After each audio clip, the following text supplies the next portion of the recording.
As obras do primeiro tramo da circunvalación de Pontevedra están executadas ao 50% e estarán rematadas a finais de 2022. Así o confirmou hoxe o delegado do Goberno en Galicia. Trátase da vía que une a Armida co concello de Vilaboa, un treito que ten unha longitude de 6,5 km e que conta cun orzamento de case 80 millóns de euros. Está contando con 2 nuevos enlaces y 15 grandes infraestructuras, una como las que estamos en este momento encima de ella. A ella se van a unir los 2 tramos siguientes, que, como les explicaba el jefe de la demarcación de carreteras, están en trámite. Uno en vías ya de solución, de decisión, y en otro esperando que se tome la alternativa entre las 2 presentadas y que terminará en barro. A este primeiro tramo súmanse outros 2 que están en fases moi diferentes. O primeiro, o que une a Armida con Pilarteiros. Un treito de 5 km de longitude e 114 millóns de euros de inversión que está aínda en fase de tramitación. O segundo tramo é o que vai dende Pilarteiros ata Curro.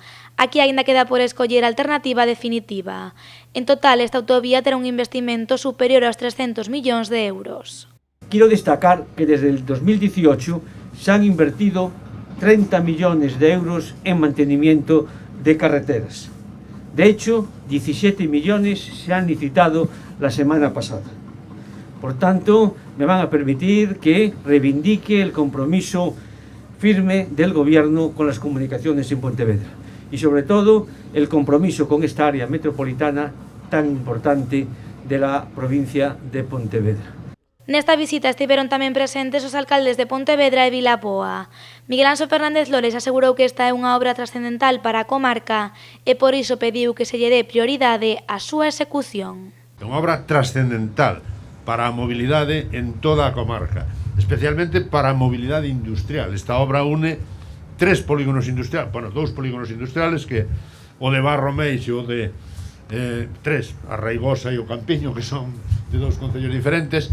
Quero facer un chamamento a que se priorice dunha maneira clara esta obra, non? Porque xa sufrimos sucesivos retrasos, non vamos a decir de quen, que todo o mundo sabe, está aí a bibliografía, pero se deixou pasar un